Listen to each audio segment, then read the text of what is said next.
Boletim Coppola.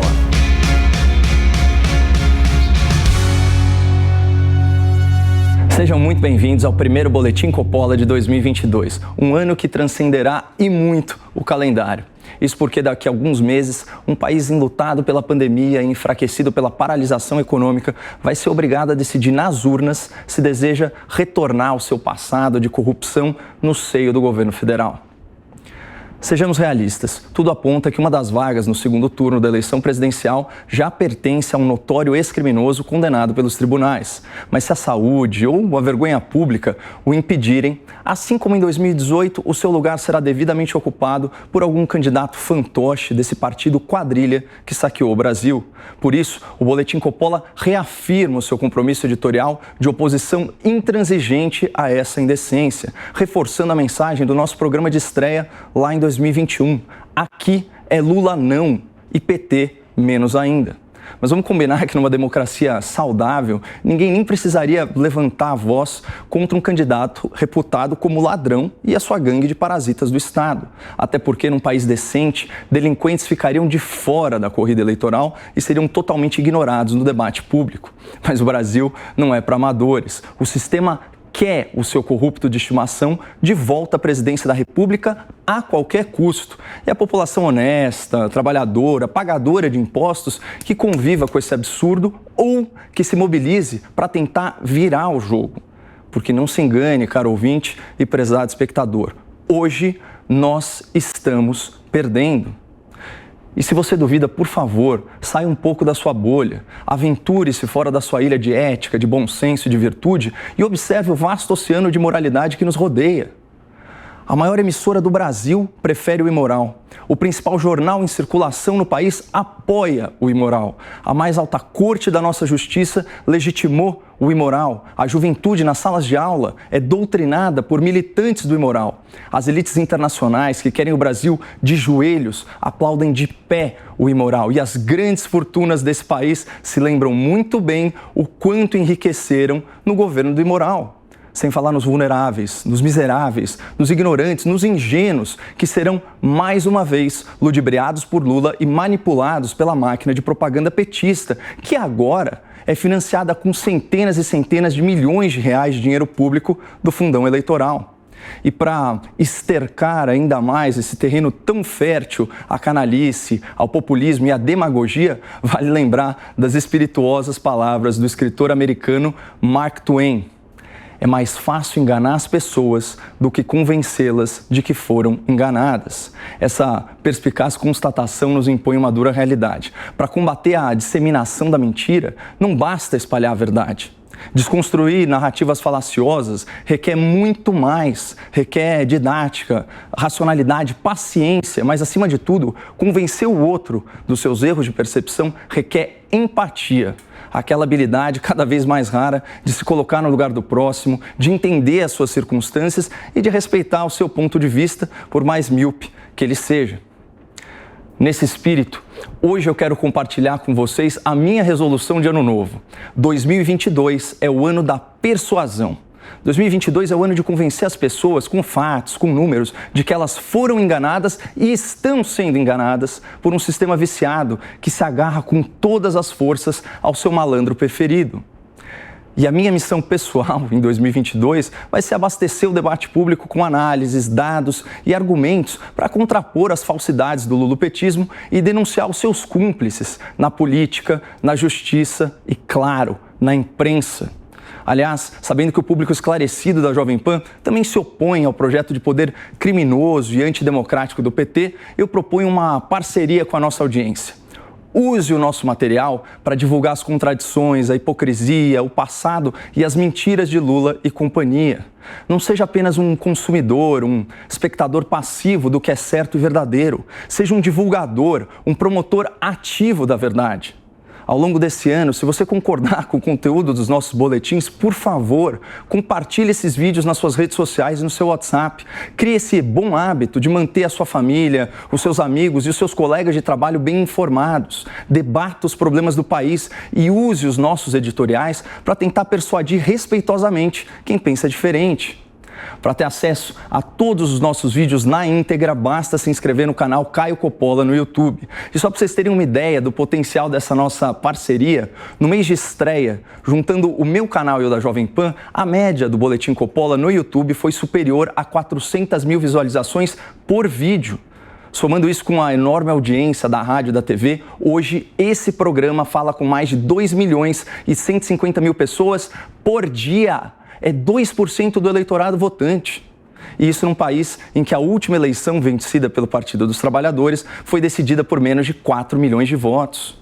Ou seja, nós já temos os números para exercer uma influência positiva no debate público e para afastar milhões de pessoas da influência negativa da propaganda petista e do seu projeto de poder retrógrado, autoritário, populista e essencialmente corrupto. Como ficou evidenciado nos escândalos multimilionários do Mensalão e do Petrolão, o lulopetismo é uma corrente política de atuação criminosa. E, além disso, é responsável pela maior recessão econômica da nossa história, em 2015 e 2016, que desempregou aí milhões de pessoas e empobreceu o país.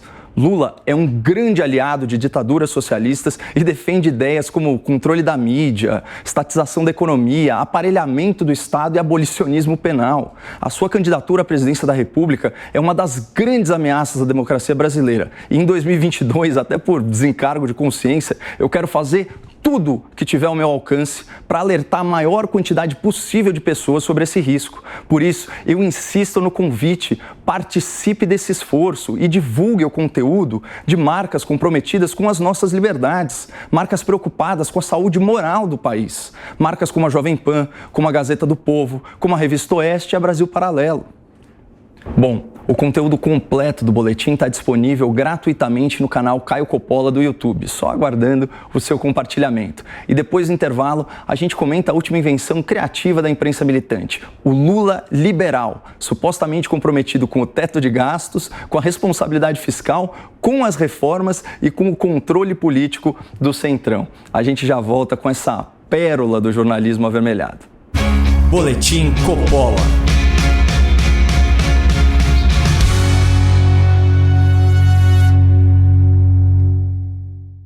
Você sabe qual foi o jornal mais lido durante as eleições de 2018? A Gazeta do Povo, um jornal 100% digital dedicado a construir um país mais livre, mais próspero e mais seguro.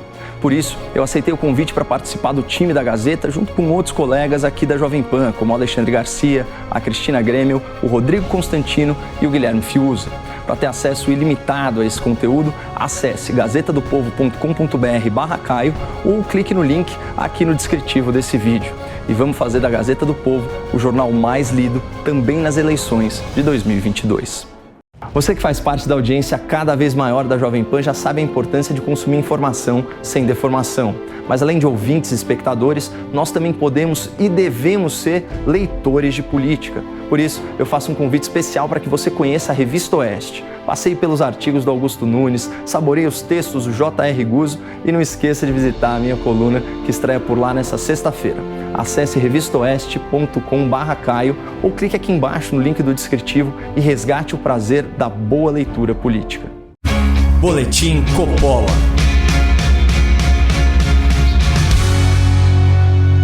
Sejam bem-vindos de volta ao primeiro Boletim Coppola de 2022. Comprometido, é hora de relaxar um pouco e debochar do jornalismo militante e as suas narrativas cada vez mais forçadas. Segundo uma matéria de capa da Folha de São Paulo, os grandes capitalistas do mercado brasileiro avaliam que um futuro governo Lula seria mais liberal e mais próximo das ideias econômicas de Paulo Guedes do que o próprio governo Bolsonaro. É isso mesmo que você ouviu. E aparentemente as fontes são muito confiáveis. Vejam só que primor de apuração. Aspas, sob condição de anonimato, a Folha ouviu banqueiros, gestores de fundos e representantes da indústria do agronegócio e do comércio. Segundo o jornal, o comando de bancos e grandes empresas enxerga que Lula, aspas, estaria mais apto para construir um time capaz de consertar os estragos que Bolsonaro realizou ao desacreditar seu ministro da Economia, Paulo Guedes. E isso porque, ao longo de 3 anos, Guedes apresentou boas promessas de cunho liberalista, mas Bolsonaro impediu que essas entregas fossem realizadas. E ainda de acordo com esse relato muito minucioso da Folha, os banqueiros consideram que os ganhos financeiros para o país e para os negócios serão maiores com o petista do que com Bolsonaro. E fazem essa análise com base na deterioração atual nas contas públicas e no aumento do socorro aos mais pobres com o Auxílio Brasil. Pessoal, eu tenho que parar para a gente não se perder demais aí na loucura militante dessa assessoria de imprensa travestida de jornalismo. Vamos contrapor essa fantasia aos fatos, recapitulando aí algumas medidas liberais dos últimos 3 anos.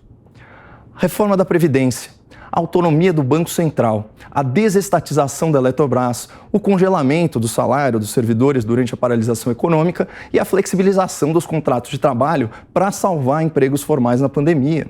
Não existe um liberal na face da terra que seja contra essas políticas, mas adivinha quem chiou, quem esperneou e quem votou contra todas elas, sem exceção. E mais, adivinha quem recorreu ao STF para tentar barrar todas essas medidas liberais? Pois é, o Partido dos Trabalhadores, o PT do Lula, que a Folha tenta vender para os seus leitores mais desavisados como se ele fosse a melhor opção do Brasil para uma economia livre. Só que os dados mostram o exato oposto dessa narrativa. De 2003 a 2015, os governos Lula e Dilma aumentaram em mais de 1/3 o número de funcionários públicos e triplicaram os gastos federais com folha de pagamentos. Foram de 78 bilhões de reais para mais de 230 bilhões de reais. Isso sem falar que o PT sempre foi contra o teto de gastos e sugeriu, ao invés do auxílio emergencial, um seguro quarentena no valor de um salário mínimo por mês para 100 milhões de pessoas, o que teria quebrado o país. E aí vem a Folha de São Paulo dizer que banqueiros anônimos, empresários anônimos, gestores de fundo anônimos e esses representantes do agro, também anônimos, acreditam que o Lula é um candidato mais alinhado ao liberalismo e à responsabilidade fiscal. É, no mínimo, curioso, né? Por que será que esses grandes homens de negócio, ouvidos sob anonimato pela Folha, não saem do armário vermelho e assumem publicamente as suas opiniões? Nós jamais saberemos, mas uma possibilidade é que esses entrevistados simplesmente não existam. Assim como não existe um Lula liberal, não existe um Lula responsável e não existe um Lula honesto. Muito obrigado, não percam a esperança no Brasil e vambora que 2022 está só começando. Fiquem com Deus.